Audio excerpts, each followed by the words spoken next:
So, here we have it. Man of Steel. Man of Steel, the movie that basically convinced me to start up the page DC Fan Gives Hope. To give hope out there. To defend it against those people that put hate. To give hope into the hearts of every DC fan. And you'll think, years later, where we would, where people started to actually enjoy it, I'd have to put down my sword and my shield.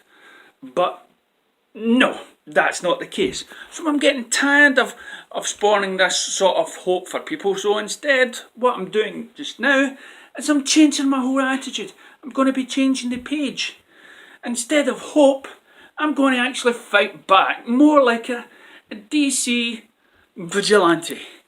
Okay, but I'm going to, get my sword and my shield back out and strike back. So here we go. And now this video sort of spawned off after a wee trip to the comic book shop. So I went to the comic book shop and I was asking the guys, when's the latest Aquaman statue coming out? He then went on and I told him about the Amazon statues and the movies and stuff like that and how the movies came out. And he said, oh, I don't think the movie statues done pretty well. I said, well, Amazon ones seem to be the best. Oh, damn it, I wish I said that to him. Amazon statue box set was one of the best sellers. So how wrong was he? I mean, do people that work in these comic book shops actually know facts? Do they know that? Do they know that Man of Steel, if you look at BVS box sets, especially the box sets that give you the statue that is noted to be the best selling thing on the market? And I wish I said that to him now. I know, I'm that strung up about it now. I feel like getting into the car late at night and driving to an empty store, which I know is closed up for the night, and just to leave a message saying, #1 bestseller, talk out your ass. So then I was talking about BVS and how he thinks Man of Steel wasn't an origin movie. Wasn't a Superman movie. It was a sci-fi movie. And I'm thinking, what?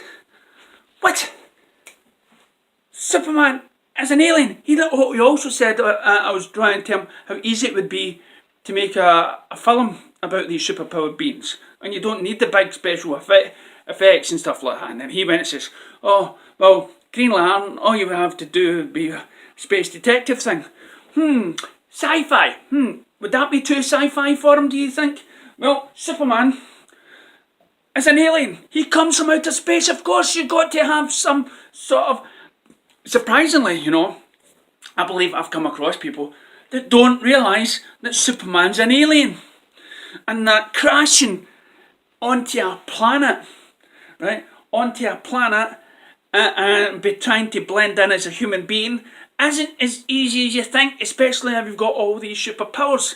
And if you become Superman, people aren't exactly going to warm to you straight away. They are going to fear you, just like Batman did in Batman v Superman. So then, of course, I tried to explain it to this guy that there was a story arc involved, and that we went from Superman to Batman v Superman for the reason to spread that sort of fear that Batman, or that hatred that Superman's got. Now, here's the thing. Now, so that was kind of spawned on this idea of the video. But then, then I go to this YouTube channel, right? Now I'll give you an idea who it is. Hello, this is Jeremy, making you another video. Any ideas? Jeremy, this is Jeremy. We've hit so many thousand subscribers, and I'm here to make another video. Okay, any ideas? Geeks and Gamers. That's right. The guy that actually is a big Star Wars fan, so he knows what he's talking about. Okay, you can tell by the merchandise behind him that he knows that he goes onto the internet and he says, Catherine Kennedy, that's not... But as far as DC is concerned, no. Okay, this is a guy that didn't understand the basic facts of Man of Steel. Right? And that's what really irritates me about people, is that they didn't find out. He says, oh, Man of Steel came out with mixed reviews and whatnot, but that's because people were so from Christopher Reeve movies 40 odd years ago.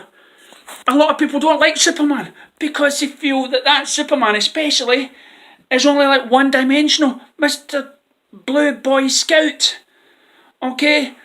And the fact that this is a guy who's in the credits, and I'm sick of saying this, in the credits isn't even titled as Superman. This is a guy who's crash landed, given a suit, right?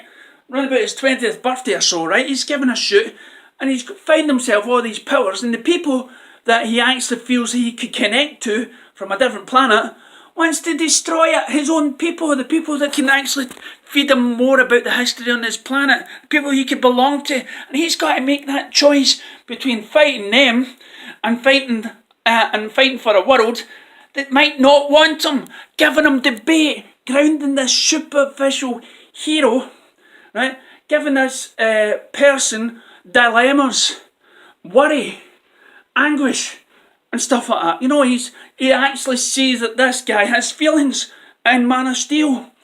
And that breaking Zod's neck at the back has taught him, and I said this there in the comic book shop, it's taught him, whoa, I know not to do that again because that paid a price on, you know, my soul snapping his, but I had to be the greater good and snap the guy's neck. Because there was no easy way out of that. It was, Zod was going to kill these people, and because of my upper morals, I'm going to let him do that because I ain't killing him. No, what it is, because I'm human, I'm not a god, I have to do what I believe is right for the greater good. And Superman has done that many times in comics. Superman has killed many times in comics. Superman in a similar story has already killed Zod. So then Jeremy goes on to saying, the Batman v Superman, right? They didn't learn the lesson from Man of Steel that they should went for Batman and Superman, and there Superman hardly says a word. That's because most of the story they're putting the Man of Steel down, that they're trying to answer what happened before, because all you pundits out there, right, who's watched Avengers, didn't complain about all those destruction that happened in the first Avengers movie. No, you felt like you should just attack Man of Steel, who was busy fighting for his life.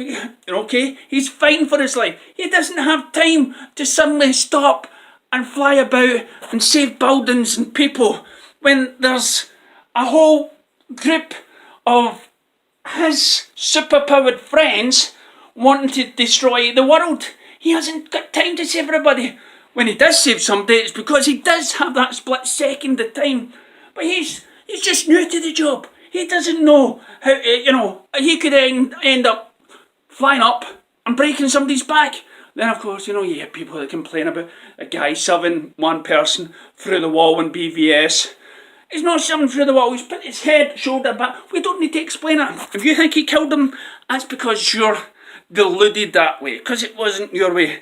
So, Jeremy, of course, now Jeremy, okay, is that his name in Geeks and Gamers? You can tell he's a big Marvel fan, big Disney fan, right? And of course he loves Aquaman, because that's more or less like Aquaman. This is, why could they have not done that from the start and get Batman and Superman right? They did get them right. Have you read more comic books, Jeremy? Have you read more Batman comics? You can actually see that Batman can be a dick. He can be. There's many a times that, Dick Grayson has wandered off to become Nightwing because he's an asshole. Because he's psychological mixed up. Okay? And a lot of people leave him because he puts his whole world on the shoulder and he becomes a wee bit psychotic because he's up against nut jobs. So it's believable that, especially with Lex Luthor coming on, and he's lost somebody along the way, and this guy turns up with superpowers that could easily just make his life, what he's just done for the last so many years, seem worthless and pointless. When this guy can come over and Lex Luthor's feeding him all this information, okay, about how bad that Superman can be, and then you've got the world against Superman, right, when he tries to do a good thing, gets shunted at. Okay, so I don't know where is that, and lo and behold, I was going to make a separate video, but since we're on the subject, let's talk about Lex Luthor. Lex Luthor in Batman v Superman was fantastic. I tell you why. Because he's not dealing in land ownership. Okay? He's not... Lex Luthor is not a guy, even though I love Gene Hackman, right? He's Lex Luthor, right? I've got no qualms about the film, but it's dated now. Okay? I have the ability to move on, to get something else out of comic book movies rather than the saturated, cheesy stuff that we get from Marvel. Okay, DC was trying to give us something gritty that's a wee bit more like the comics. So instead of a guy hiding in train tunnels, wanting to explore a bit of the world so he can buy some land, no, what we get in this is we get a young Lex Luthor who owns a big building, who has been battered and bruised by his father, who's a genius in his head, who's a mad scientist just like Lex Luthor was in some of the earlier comics. And now, at the end of BVS, shaves off his hair, becomes, Legion of Doom, got all these women in. And BVS, he's got all these hitmen working for him, just like the comics. They got Batman right. And if you paid attention, right, Mr. Jeremy, if you listened to Zack Snyder's plan, it was a part of a 7-story arc that would have brought Superman back into a way where people would have known him, but he wasn't allowed to give the story. Okay? And instead of waiting, how many years was it until Infinity War? Was it 10 years? 10 years of boring Marvel films that you could watch, enjoy maybe, walk away and not even talk about it again, but instead he gives you BVS Ultimate Edition that people still talk about. He gives you Man of Steel that people still talk about. So when you're talking about videos, Jeremy, why not do what you do with Star Wars and actually research it and find out who's to blame? It wasn't Zack Snyder. It was the studio's involvement. The studio's involvement that took stuff away from Suicide Squad, BVS, Justice League. Wasn't it? And you like that one, man? Well, thanks Zack Snyder for that, because that film, thanks to Zack Snyder. Listen to the actors and listen to even the director of Aquaman. He thanks Zack Snyder.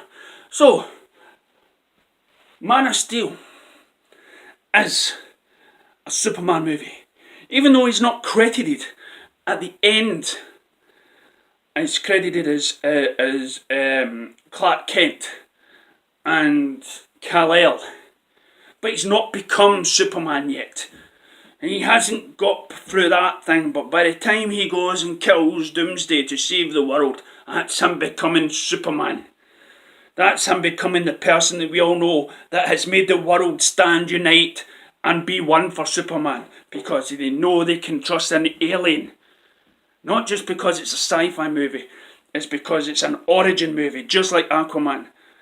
This is an alien trying to be human. And as Bruce Wayne says, he's more human than all of us. Thank you. This is Vigilante. Bring it back at you. Thank you.